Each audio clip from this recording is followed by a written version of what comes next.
In 1945, the United States possessed unmatched industrial and military might, yet it lacked the intelligence networks to monitor Soviet plans.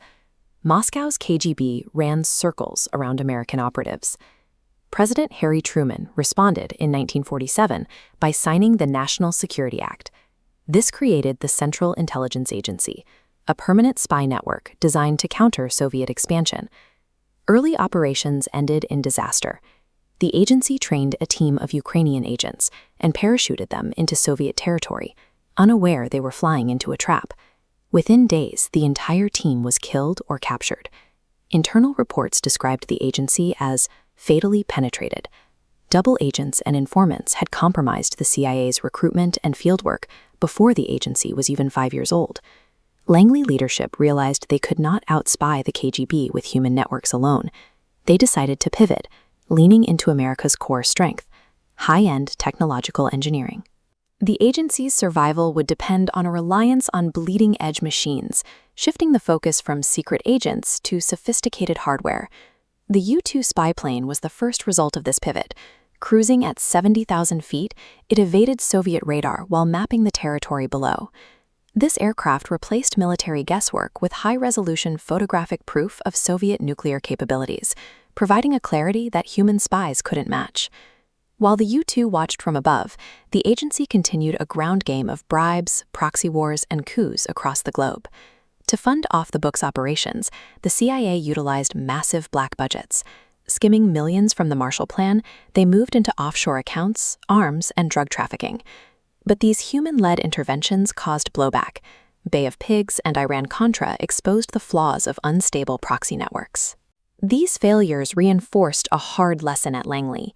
Dark money bought temporary influence, but technology offered the only reliable path to sustained power. The September 11 attacks forced another evolution. The enemy was now a decentralized network of militants hiding in remote mountains and urban safe houses. Traditional assassinations were too slow, like special forces raids or unpredictable car bombs carrying a high risk of massive diplomatic failure. The agency developed the weaponized drone, merging the high-altitude surveillance of the U-2 with the lethal strike capacity of a Hellfire missile. A single operator in Nevada could monitor a target halfway across the world for 24 hours before executing a strike. This drone program allowed the CIA to execute precision assassinations across borders without risking American lives. A drone kills instantly, but it cannot predict where a target is hiding. This limitation allowed Osama bin Laden to evade capture for a decade. To find an invisible network, the CIA needed to develop algorithmic data analysis.